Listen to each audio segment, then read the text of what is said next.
na primeira carta de Pedro, capítulo 2, versículo 9. Para quem esteve aqui domingo passado, era esse o texto, tá vendo? Só quem veio domingo passado vai entender que mudou ali. Eu tinha dito que era esse que estava preparado para domingo passado. Aí Deus falou que queria dar um passinho antes para poder construir algo. Quem não esteve, Deus está trabalhando e vai trabalhar nesse ano a nossa identidade como igreja. Só que para Deus trabalhar a nossa identidade, e a pregação de hoje fala sobre a nossa identidade claramente, como ouvimos ao longo do dia, primeiro ele falou sobre a presença do Espírito Santo. Sem o Espírito Santo não seria possível a identidade que ele quer para nós. E foi assim no domingo passado. Na quinta-feira, os irmãos que não puderam estar, acessem no YouTube, porque falamos sobre quem Deus é. E agora nós vamos estar conversando sobre a nossa identidade. Primeira carta de Pedro, capítulo 2, versículo 9. Amém ou misericórdia? Um rápido aviso. Domingo que vem, dia 3 de março, reunião da liderança da igreja. Vai acontecer às 8h30. Vou marcar 8h30 para a gente poder tomar um café antes, tudo bem? Aí às 9 a gente vai ter conversando, vai apresentar um pouco do que vai ser esse semestre. Eu já conversei, porque tem um grupo onde os líderes estão reunidos, onde foi pedido que eles possam estar compartilhando. Então, ao longo dessa semana, manda para mim, se você está pensando em alguma coisa, para eu já ir organizando. E aí, igreja, fica tranquilo, porque o que vai ser conversado com a liderança, também vai ser trazido para a igreja. Vai ter um momento, se Deus permitir, na própria terça-feira, onde vai ter um compacto daquilo que vamos viver. Então a gente vai conversar. Próximo domingo, obrigado. No próximo domingo, a gente já vai estar conversando no próprio dia 3, para que a gente viva junto esses sonhos. Tudo bem? Então, dia 3, reunião da liderança. E eu peço com todo carinho, para que não aconteça nenhum imprevisto, que esteja aqui para a reunião apenas a... Vamos de novo, apenas a... Com todo carinho. Você vai pensar, pastor, é para eu estar ou não? Tem um grupo. Se você está no grupo, você foi convidado a participar desse momento. Se você tiver alguma dúvida, fala com o seu líder, e aí ele pode falar, porque às vezes você vai dizer assim, pastor, fulano é muito importante que escute, porque ele participa de tal e tal ideia, eu quero trazer. Pode? Eu vou te falar, pode, não tem problema. Queridos, isso é só para que tenha pessoas ali, menos gente, para que a conversa flua mais rápido. Porque se vier todo mundo, meu amigo, para sair do lugar demora. Então, por isso que Deus está levantando essa liderança, mas a liderança representa cada um. Então, você que está no ministério, conversa com o seu líder. Eu tenho ideia tal para o ministério tal. Fala com o seu líder para ele levar. Tá bom? Oi? Quinta-feira, teremos ensaio das mulheres, 18h30. Estão dizendo que a música é boa. Já chegou aos meus ouvidos aí, tá vendo? Quem pode participar? As mulheres. Só para, às vezes ficou a dúvida. Você já achou o texto? A partir de qual idade, pastor? Tem uma idade? A partir de 35 anos. E mães, se for mãe, aí é a exceção. Posso declarar? Já pode anunciar? Quero anunciar também uma novidade. Dia 9 de março, que vai ser um sábado, vai ser implantado em nossa igreja o Ministério Desperta Déboras com as mulheres. Glória a Deus, mães de joelhos, filhos de pé. Vai ser um prazer para mim especial ter o Ministério da Desperta Débora, porque minha avó, que é a mãe da minha mãe, né, ela hoje coordena as Déboras regional, então por muito tempo eu estive lá, e vai ser um prazer estar vendo isso acontecer, um ministério de muita relevância. E já fica aí uma pontada para os homens, né? Carlão, fica para vocês esse desafio, as mulheres estão plantando Desperta Débora dia 9 de março, e os homens vão plantar o quê? Então já fica aí, homens de valor, os valentes, o que vai surgir? Já fica aí, ô Leonel, Maurício, meu pai, Wagner, Edson, os homens, Mateus, fuxica Carlão, falando, bora Carlão, cadê o Brasas Vivas, Ministério de Churrasco dos Homens, Vamos ler? Você já abriu aí, versículo 9, Brasas Vivas foi boa, hein, só no churrasco. Olha lá o pessoal invejoso falando, porque só os homens têm brasa viva. Vamos lá, versículo 9, só para você entender desde o princípio da leitura. O que nós vamos ler aqui? A nossa identidade. Pastor, que identidade é essa que o senhor vai ler? É a identidade que Deus nos deu.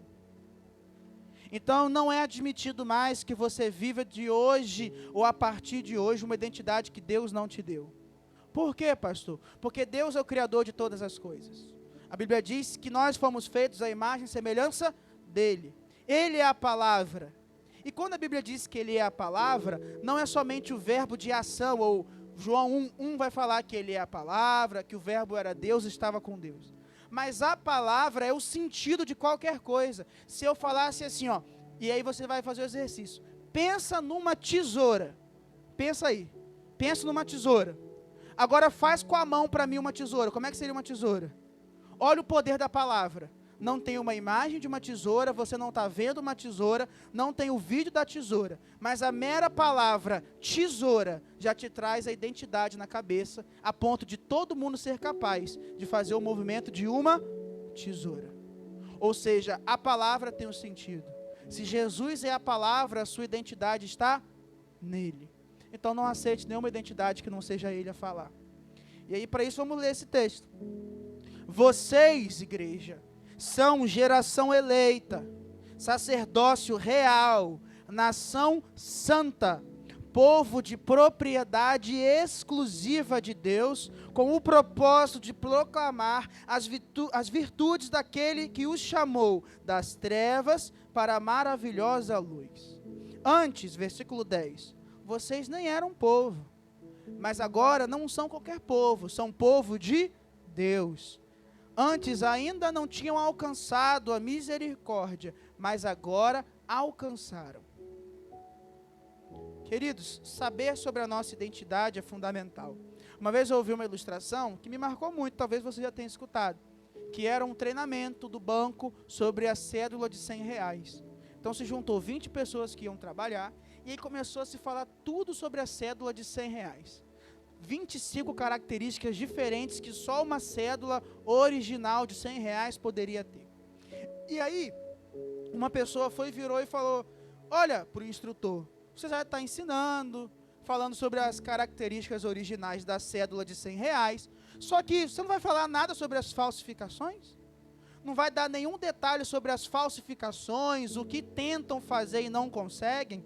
E aí o cara fala assim, olha, falsificação nova surge todo dia, mas só existe uma cédula de verdade de R$100. Não adianta eu apenas falar sobre o que você não é, porque o que você não é, surge algo novo todo dia. As mentiras são produzidas novas, com novas roupas, de novas formas, diariamente. Nós somos atacados na nossa identidade de formas diferentes.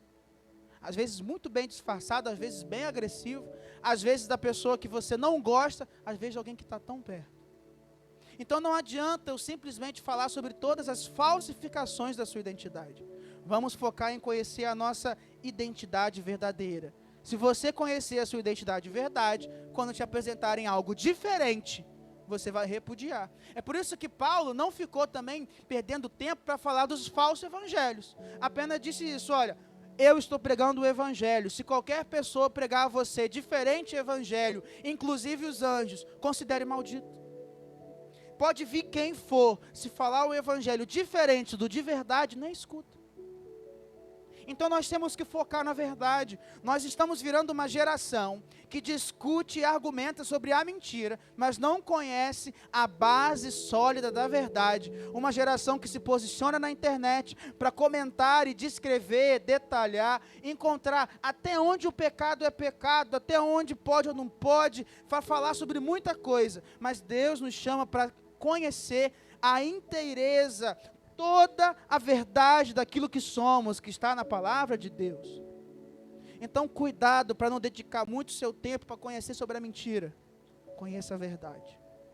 Pedro, usado pelo Espírito Santo do Senhor, começa a falar com a igreja. Nesse capítulo, ele apresenta um pouco antes sobre Jesus, fala que Jesus é a pedra fundamental sobre a qual tudo está construído. Diz que aqueles que são desobedientes estão tropeçando na palavra. E aí, após apresentar aqueles que estão tropeçando, ele volta a falar à igreja. Por isso que ele fala, vocês, porém, em contraste aos que tropeçaram na identidade. E o nosso foco é identidade por identidade. A gente fez isso na quinta-feira. Só que a gente foi na identidade de Deus na quinta-feira, que foi sobre Isaías 9. Então, olha aí, a primeira coisa que a Bíblia diz no versículo 9 é que nós somos uma geração, só um? Não é possível que vocês estão cansados assim. Geração, se eu te perguntasse, para de forma simples, falar o que é uma geração eleita, é só eu descrever geração e eleita. Geração, uma faixa, um grupo, um povo. A nossa geração é quem está de pé hoje. Houve uma geração antes que foi relevante e fez coisas antes. Haverá, em nome de Jesus, uma geração depois, mas nós estamos falando sobre a geração de agora. Nós somos uma geração, um grupo. Eleito significa que não foi por acaso. Eleito significa que quem você é não aconteceu assim, ó, de repente, do nada. Uma vastidão de aleatoriedades que culminaram em você estar na igreja. Não é um destino, não é o acaso, não é simplesmente uma força superior do universo, não é uma por sorte. Você não é um acidente. Jesus está na sua vida, não é um acidente. Pastor, me prova, você está aqui hoje. Você teria múltiplas opções de lugares para estar em Campos, mas Deus te chamou aqui para falar que você foi escolhido. Deus escolheu. Isso quer dizer, olha que interessante, que Deus não morreu na cruz por acaso, Ele escolheu morrer por você. Então Ele te conhecendo como você é, e tudo que você fez, que é desprezível aos olhos dos homens, imagina quem é santo, Ele sabe, e Ele escolheu você. Ele me escolheu. Se a minha identidade é uma escolha de Deus, eu fico mais tranquilo. Porque, olha só, digamos que você conhece alguém, às vezes acontece com adolescente, jovem na escola, mas acontece com muita gente adulta também. Ele começa a se apaixonar e gostar muito de alguém. E ele começa a fazer tudo por esse alguém. Manda presente, manda lembrancinha de dos namorados, chama para isso, conversa para aquilo. Para ele, a outra pessoa o ama, porque ele está mandando presente faz um ano, está perto há um ano. Mas a pessoa não tem nada com ele. Porque se fosse apenas da minha parte, que prova eu teria que Deus me ama? Mas Deus escolheu que nós somos a geração dele. Queridos, se você ainda está quieto, e não falo de voz, eu falo quieto de acomodado. Se você está aceitando que a sociedade fale quem você é, faça as escolhas por você, você está perdendo tempo. Porque nós não somos uma geração escolhida pelo maligno.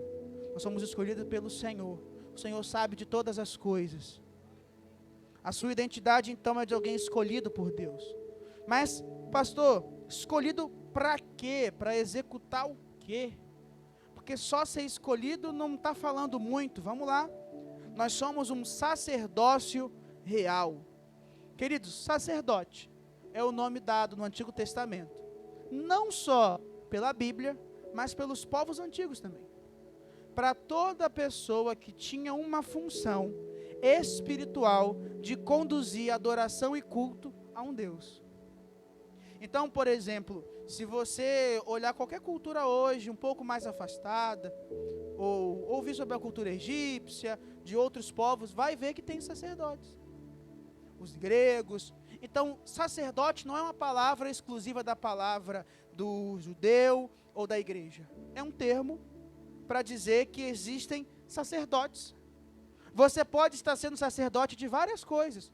Pastor, como é que eu sei? É só você pensar se não tem algo na sua vida que tenha ocupado o principal lugar, a principal posição. Todas as suas decisões são voltadas para esse algo. Se toda a sua vida está girando para esse algo, você é sacerdote disso.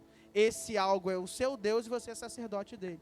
Exemplo, se tudo que você faz e vive por causa de dinheiro, o seu Deus é o dinheiro. Você é sacerdote do dinheiro. Você trabalha por causa do dinheiro, descansa por causa do dinheiro, se relaciona por causa do dinheiro, casa por causa do dinheiro, procura tudo por causa do dinheiro. Você é sacerdote do dinheiro.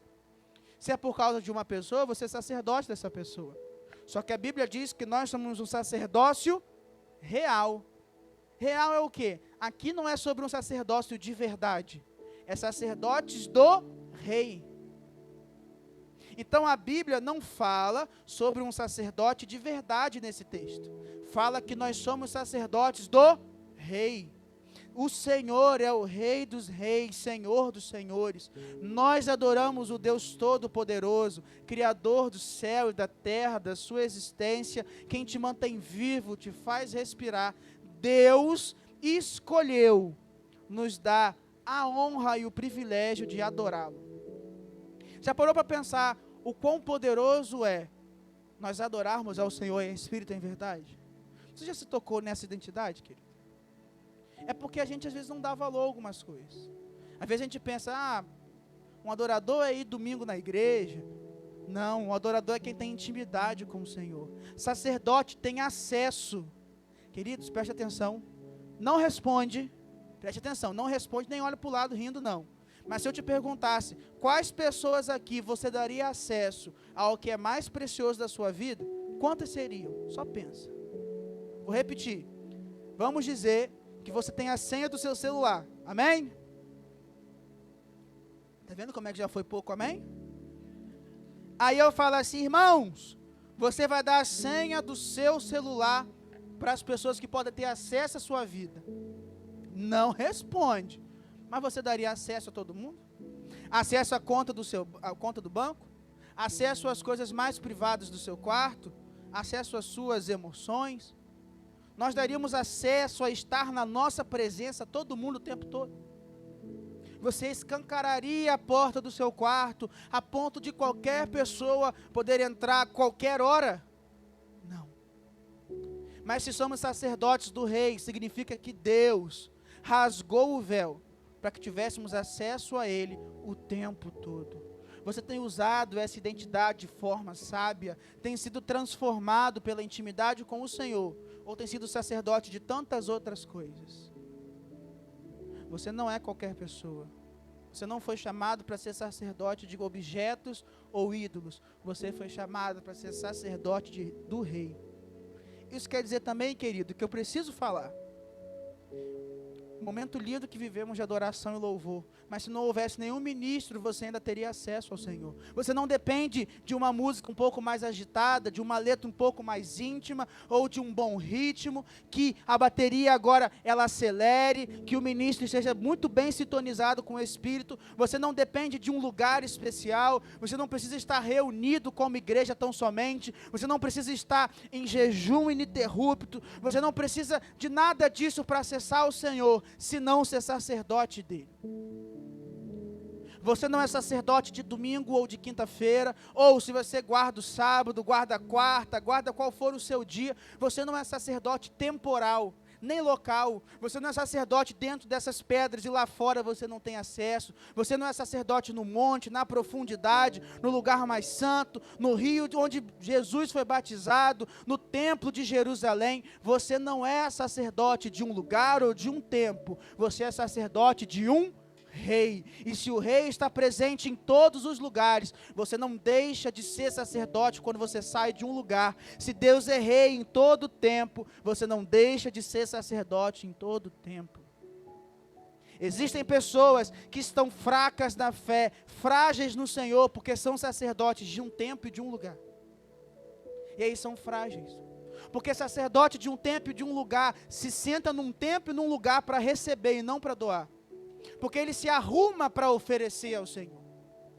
Então imagina a frustração de um sacerdote de domingo à noite se arrumar para adorar o Senhor apenas domingo à noite e naquele domingo não ser a música que ele gosta de acessar o Senhor. Olha a frustração de quem é sacerdote de só uma noite, de não cantar a música que você esperava, porque você lembra quando cantou. Eu lembro de domingo passado. Nossa, quando eu estava subindo e cantou, não vim atrás de bênçãos.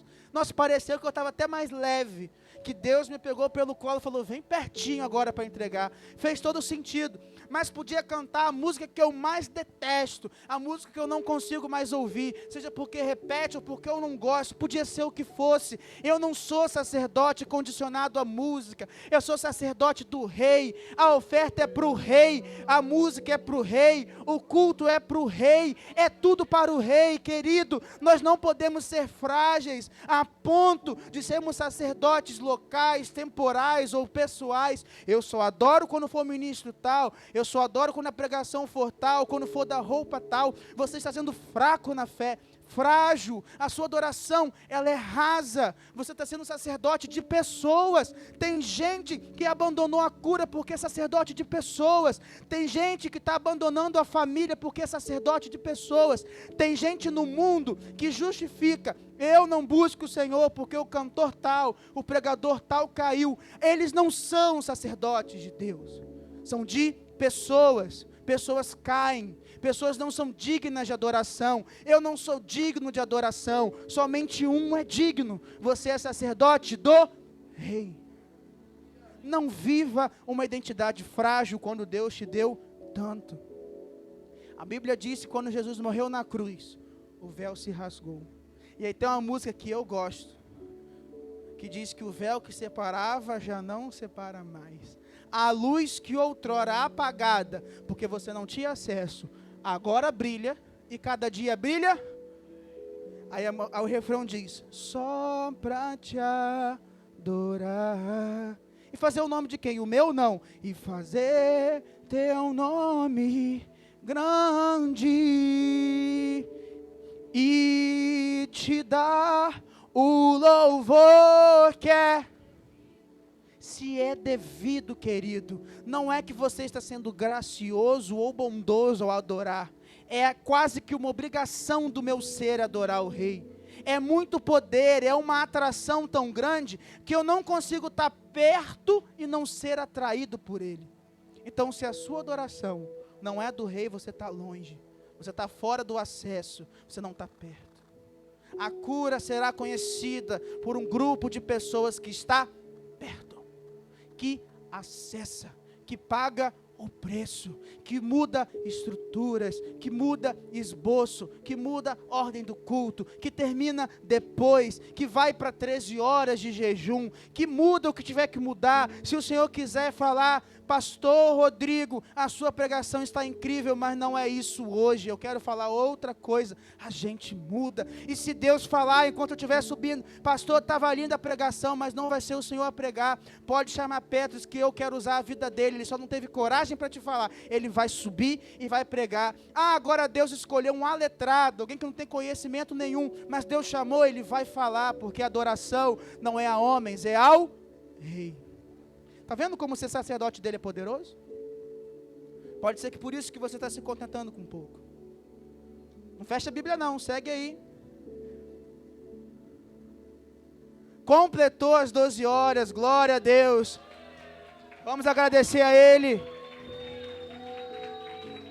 Senhor, nós agradecemos, porque a nossa vitória foi dada pelo Senhor. Foi por causa do Senhor que nós estamos de pé. O Senhor nos sustentou quando precisamos. E nem só de pão viverá o homem, mas de toda a palavra que provém da boca do Senhor. Glória a Deus. Vai ter que esperar mais 10 minutos aí, hein? A Bíblia diz então que você não está aqui por acaso, que você não é um acaso, um dado que foi lançado no céu. Você não é isso, você é geração escolhida, eleita.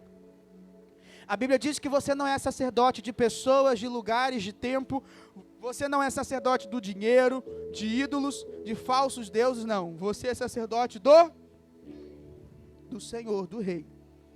Mas a Bíblia diz também que você é nação. Mas eu também, nação o quê? Unida? Vale também. Eu só vou nesse daqui, nação santa. Pastor, o que é uma nação? Bem rápido, eu já preguei sobre isso uma vez, sobre ser nação. Mas ser nação significa que nós temos uma lei, que nós temos um território, que existe um governo e uma identidade. Você não é daqui, você é do céu. A sua pátria não está na terra, a sua pátria é celeste. Sim, você tem um território. O seu território é a Nova Jerusalém, é onde o Senhor habita. Querido, o lugar mais magnífico da existência não seria nada se Deus não estivesse lá. E o nada seria tudo se Deus estivesse lá. Você pertence ao Senhor, o seu lugar é Ele. Você retornará para Ele. Por que retornará? Porque você foi criado para Ele. O pecado nos afastou. Ele nos destituiu da glória dEle.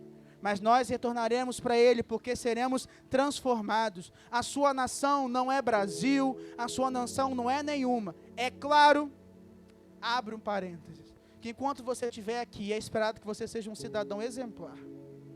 É esperado que você cumpra a lei dos homens. É esperado que você respeite as autoridades. É esperado que você saiba opinar, saiba se posicionar, saiba protestar, manifestar as suas diferenças.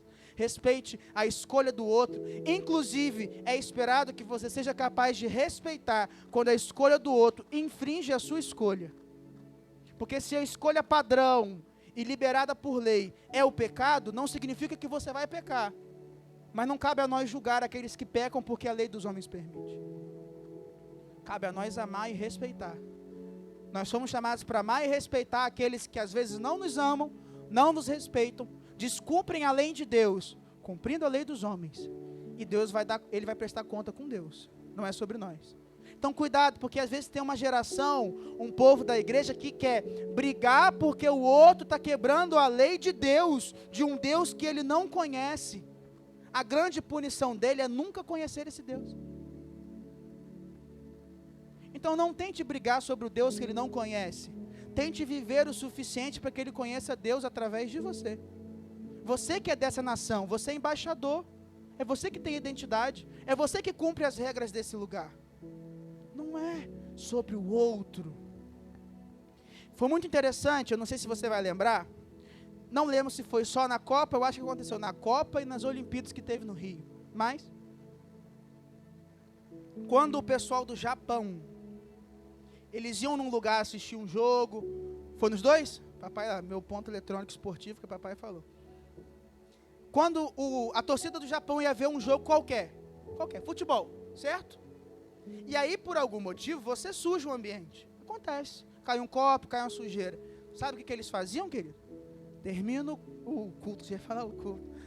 Termina, mas o culto quando terminar, querido, que mova-se o espírito do Japão para que você organize esse lugar, tá? Vai precisar enrolar colchonete, juntar aqui, juntar a almofada, botar a cadeira no lugar, pegar papel, vai precisar. Olha Deus falando aí, oh, aleluia. Mas eles paravam, juntavam todo o lixo, já levavam sacola e deixavam mais limpo do que quando chegou. E eles não estavam no Japão. Então, eles não estavam sob a pena da lei do Japão. Eles estavam em outro território, preste atenção, mas vivendo a lei da terra deles. Eles não dependiam de um lugar para viver como cidadãos do Japão. Você não precisa de um lugar para viver como cidadão do céu. Não coloca desculpa, ninguém do meu trabalho é crente, ninguém da minha casa, da minha vizinhança. É mais difícil, eu sei que é árduo, não estou dizendo que não é. Eu sei que é doloroso, eu sei que a pressão é grande. Mas não se contente com isso, porque a sua identidade é muito maior do que o seu ao redor. Você não pertence a uma nação qualquer. É uma nação santa. Significa que dentro dessa nação o pecado não existe. Ninguém que é cativo do pecado pertence à nação santa. Tanto é que ele diz mais embaixo que Deus nos tirou, nos chamou das trevas para a maravilhosa luz. Ali estão os santos. O santo ainda não é o impecável. O santo não é o impecável. O santo é aquele que não peca por escolha própria, mas peca por acidente e não se contenta a permanecer no pecado. Então, talvez uma forma de medir o santo é Davi, que matou, traiu, fez muitas coisas erradas, mas não permaneceu. Quando a consciência dele se tocou, que ele estava fora, que ele estava cedendo ao pecado, ele rapidamente busca o arrependimento e busca se ajustar. Então, a sua identidade como santo não é somente quando você é irrepreensível, mas é também quando você erra e você peca e o Espírito Santo de Deus se move no seu coração. Eu tenho que dar um testemunho, sem dizer nomes, óbvio. Eu vi uma adolescente de 14 anos. Ela veio para mim e falou assim: pastor, eu estou incomodada, chorando, adolescente, porque eu tinha que cumprir uma palavra, uma promessa que eu fiz ao meu pai. E eu descumpri. Eu não podia contar uma coisa e contei para minha melhor amiga. Foi no impulso, eu nem percebi. Mas quando eu me toquei, que eu descumpri, e ela falou, isso foi incrível, ela, porque eu sou cristã. E para o cristão descumprir a promessa que fez para o pai nem faz ideia, tá? Não sabia, estava na escola, como é que o pai vai saber? Mas descumprir a promessa que eu fiz ao meu pai é errado. E eu estou mal por isso. Aí eu virei para ela e falei: quem dera todas as crianças fossem como você. E eu sei que você é cristã, pelo seu testemunho, 14 anos. Por quê? Porque quando ela errou, algo se moveu tão grande no coração dela que ela não conseguia aceitar isso. Você ia pensar, ninguém viu. O pai nem ia saber, ela podia só viver e seguir. Mas ela sabia. E ela entendeu que algo tinha que ser feito. A nação santa não é quando você cumpre a palavra do seu pai, mas é quando por acidente você descumpre e você corre de volta para o pai. Isso é uma nação santa. Buscar ser irrepreensível, inabalável, santidade.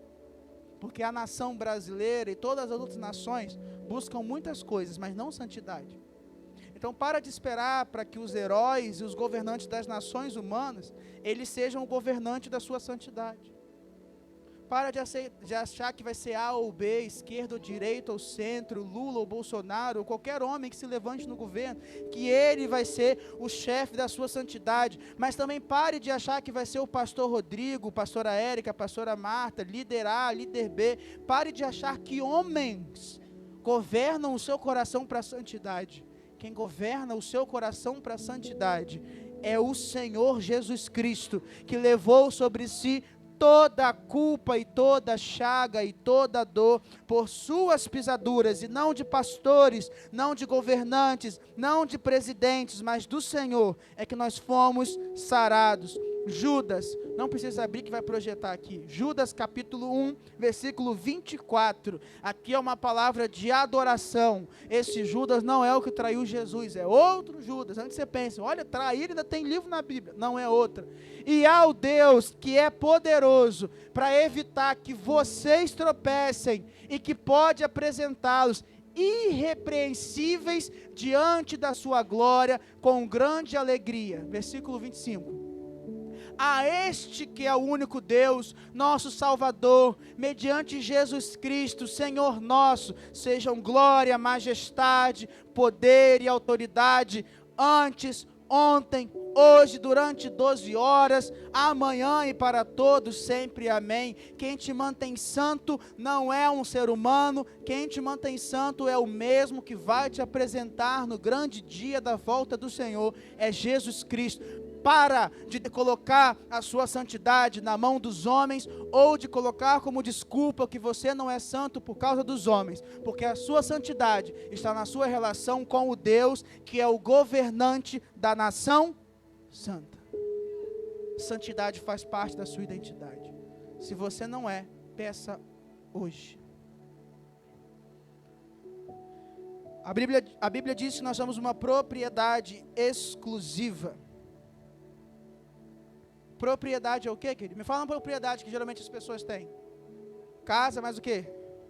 Carro, garrafa d'água, celular. Maísa pediu uma moto hoje, cadeira, chaveiro, tudo propriedade. Um copo plástico, uma paçoca, uma embalagem, uma sacola plástica, uma bala de 1 centavo. O que tem a ver tudo isso? Qual é a semelhança? Tudo se tem, mas tudo para ter você faz o quê? Se compra. E propriedade tem um dono. Ou seja, tudo que é propriedade foi comprado, adquirido e tem um dono. Nós somos propriedade exclusiva de... Então Deus nos comprou e Ele é o nosso... Para poder suavizar a palavra, Dono é Senhor. Na Bíblia é a mesma coisa. Quando a Bíblia fala que Jesus é Senhor, ele é Kurios, que em grego é Senhor de escravos, é dono. Por isso que aquele que vai para o céu é aquele que tem Jesus como seu Senhor e Salvador. Existe um grupo de pessoas que fala que Jesus salvou a vida deles, mas a história deles não parece que Jesus salvou. Vou dar um bom exemplo para você entender. Vamos dizer que você vai, está no mar, aí tem uma pessoa se afogando.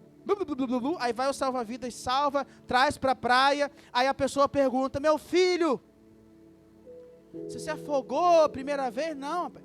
Faz 5 anos que todo dia eu me afogo, mas o bombeiro me salva. Que salvação é essa que você se afoga todo dia? Mas realmente o bombeiro salva todos os dias. Mas aquele que é salvo pelo Senhor e tem Jesus como Senhor, ele não só é salvo, como ele não entra mais no mar para se afogar. Então, se você todo dia se afoga, pode ser que Jesus até seja o seu salvador na sua ideia, mas o seu Senhor ele não é.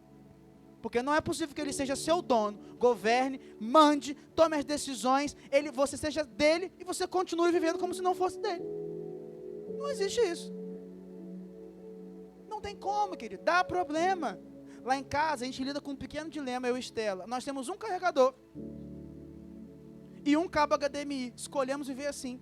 Aí teve um dia que eu cheguei em casa, agora eu vou ver um jogo aqui. Quando eu vou procurar, cadê o cabo HDMI que liga ele no jogo? Eu falei, puxa vida. Estela levou para a aula. Já foi dar aula, levou tudo de boa. Aí ela quer carregar o telefone, quando procura em casa, poxa, o carregador está com o Rodrigo. Na mochila dele está no trabalho. Aí o que a gente faz? A gente começa a administrar o tempo. Eu penso assim, eu vou usar o carregador de manhã, no almoço eu levo o carregador para ela carregar. Mas qual é o problema? É porque o carregador tem 2 senhores, então os 2 mandam. Não dá certo, correto? Porque se ficar um momento assim, agora um tem que ser o dono, os 2 vão falar, é meu, é meu, é meu, é meu. Mas aí, no caso, eu que comprei o carregador, eu vou falar, eu comprei. E ela vai falar, o cabo HDMI eu comprei, então é meu. Porque no final das contas vai valer quem pagou o preço. Para de achar que se o pecado é um dos seus senhores, Deus é seu dono exclusivo. Não é. Só será quando você for de quem pagou o preço. O pecado não pagou preço nenhum, pelo contrário, está te levando de grátis para o inferno. Quem pagou o preço foi Jesus, o sangue que verteu na cruz foi o de Jesus. Quem se fez homem, passou por fome, sede, doença, necessidade, tristeza, foi Jesus. Quem morreu na cruz foi Jesus. A sua identidade não é sobre 2 senhores, é impossível ter 2 senhores. Deus quer exclusividade. Foi Ele que te comprou. Ele é dele, você é dele. Ele pagou o preço. Sabe por que algumas coisas dão errado em nossas vidas? Porque existem áreas da nossa vida que o Senhor é outro. É isso. Homens e mulheres de Deus, que o dinheiro não é do Senhor. É de outra pessoa. E eu nem estou falando tão somente sobre dízimo e oferta, não. Nem estou indo apenas no profundo de passar por alguém com fome ou frio, você ofertar ou não. Não. Eu estou falando pela simples ideia de pessoas que dizem ser do Senhor e não têm coragem de usar o recurso que tem para ter um momento em família. O seu tempo nem sempre é de Deus. Não é. Eu vi no Instagram, uma criança virou para o pai e falou assim, pai, me dá 10 reais. Não, pai, quanto que vale a sua hora de trabalho? Quanto você recebe por hora para trabalhar? Aí o pai falou, eu recebo 80 reais para trabalhar. Aí o menino foi e falou assim, ah é pai, então me dá 10 reais. Aí o pai virou assim, não é possível, sou interesseiro, você quer saber quanto eu ganho por hora para pedir dinheiro? Para que você quer 10 reais? Aí ele virou, é porque eu já tenho 70, pai. Eu preciso de mais 10 para comprar 1 hora do seu tempo. O seu tempo às vezes não é do Senhor. E eu não estou falando sobre vir à igreja. Eu não estou falando sobre cultuar o Senhor por 12 horas. Seria lindo se eu falasse agora, o seu tempo é do Senhor porque você entregou 12 horas. Se você amanhã virar o rosto para o lado para quem precisa, desculpa, o seu tempo não é do Senhor. 12 horas de domingo não pagam 1 ano de negligência aos famintos, aos que estão com sede, a quem está indo para o inferno e você está virando o rosto, não paga. Você é nação exclusiva dele, povo dele. Se ele te comprou, ele governa. Se ele falar assim, Rodrigo, sai de Campos, do seu conforto agora, e vai ser pobre no norte, vai ser doloroso, eu não quero ir, mas eu junto as minhas coisas e vou. Se ele é exclusivo, é tudo ou nada. Quem quer exclusividade, não quer parcialidade. Não se espante quando a gente vê na sociedade assim, fulano tem um casamento aberto. É até estranho, casamento aberto. Ele casou para ter outra pessoa, é estranho, porque a palavra casamento não combina com ter duas ou mais pessoas. Exatamente. Ser de Jesus e ter um relacionamento espiritual aberto também não combina, porque você é exclusivo. Vamos recapitular? Queria chamar o Ministério de Louvor para ir subindo. A Bíblia diz que nós somos uma geração escolhida por Ele. Você não está aqui por acaso, você não está aqui nem nessa noite e nem está sendo chamado por acaso. Deus escolheu você e Ele nos conhece, sabe que somos pecadores e miseráveis, sabe que não merecemos e ainda se escolheu. Nossa, glória a Deus, Ele nos escolheu e nós não merecemos. Ele nos amou quando ainda éramos pecadores. Ele não olha as obras do Rodrigo Salvo, a graça dele me alcançou quando eu não tinha nada a entregar, a não ser eu mesmo, e ainda assim isso não vale, mas Ele me quis. Querido, Ele não te quer nessa noite porque você merece, Ele te quer porque Ele te ama. É muito mais poderoso, porque quem te quer porque você merece, quando você não merece, não te quer, te abandona. É por isso que Jesus não nos abandona, porque não é por merecimento, é por graça, e glória a Deus. Você não tem acesso a qualquer um, você não adora qualquer um, mas você tem que estar perto dele. Você é sacerdote do Rei dos Reis, Senhor dos Senhores. Nós somos nação santa, um povo que a identidade está nos céus. Mesmo que vivamos aqui, isso não me condiciona. Eu não sou fruto do ambiente, eu não sou fruto de influências, eu sou fruto do Senhor. Nós somos povo exclusivo, não é possível termos dois senhores. Isso significa o nosso dinheiro, o nosso tempo, o nosso ministério, a nossa vida. Tudo pertence ao Senhor. Busque, pois, primeiro o reino de Deus e a sua justiça, e as demais coisas serão acrescentadas. O grande mandamento é esse: ama ao Senhor teu Deus, o único Deus, com todo o seu coração, com toda a sua alma, com toda a sua mente, com todo o seu corpo. O segundo é este: ama o próximo como a ti mesmo. Isso é exclusividade. E isso tudo acontece, querido, versículo 10. Porque antes nós não éramos povo. Éramos nômades, governados pelo desejo e pelo que o pecado queria. Agora somos povo. Antes não tínhamos experimentado a misericórdia. Agora sabemos exatamente o gosto e a textura da graça do Senhor Jesus. Fica de pé, querido. Fica de pé. 12 horas aonde Deus trabalhou a nossa identidade. 12 horas que foi martelo e forja no fogo. Você foi provado de todas as formas, no sono, na fome, na sua atenção, na sua euforia, nas músicas, no momento que você gostou e que não gostou. 12 horas. Tudo porque Deus quer transformar a sua identidade. E eu convido à frente aqueles que entendem que nessa noite é um passo aonde você não será mais o mesmo, e a sua identidade é de filho e servo do Senhor. Você que entende que esse é um dia de transformação, que a igreja está aqui em oração por você, e você quer marcar, de hoje em diante, eu sou sacerdote do Rei, eu sou exclusivo dEle, eu sou nação santa dEle, eu fui escolhido por Ele, eu experimentei a misericórdia dEle, eu sou povo e governado por Ele. Se essa é a sua noite, que você entende que a sua identidade está sendo transformada, eu te convido a vir à frente, para nós selarmos isso em oração, para que você saia daqui completamente diferente. Pode vir, querido. Você que entende que Deus está chamando para uma nova identidade, vem à frente, em nome de Jesus.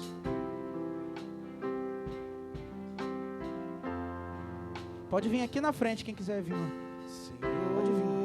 Eu nasci pra te chamar de Deus. Glória a Deus. Eu nasci pra te chamar de Pai e andar do seu lado, Senhor. Desde o ventre da minha mãe, eu sou povo exclusivo seu. Aleluia. Eu sou abençoado, se vivo obediente. Mas todo dia o pecado vem e me chama. Todo dia as propostas ela me chama. As tentações. Todo dia vem as tentações. Ela me chama. Todo dia o pecado vem. Declare a sua escolha. Mas eu escolho Deus. Eu escolho ser amigo de Deus. Eu escolho Cristo todo dia. Já morri pra minha vida, agora eu vivo a vida de Deus. Mas eu escolho Deus. Eu escolho ser amigo de Deus. Eu escolho Cristo todo dia. Já morri pra minha vida, agora eu vivo a vida de Deus. Vamos orar, vamos orar. Talvez o único motivo que não te trouxe aqui à frente nesse momento é porque você ainda tem medo de assumir a sua identidade.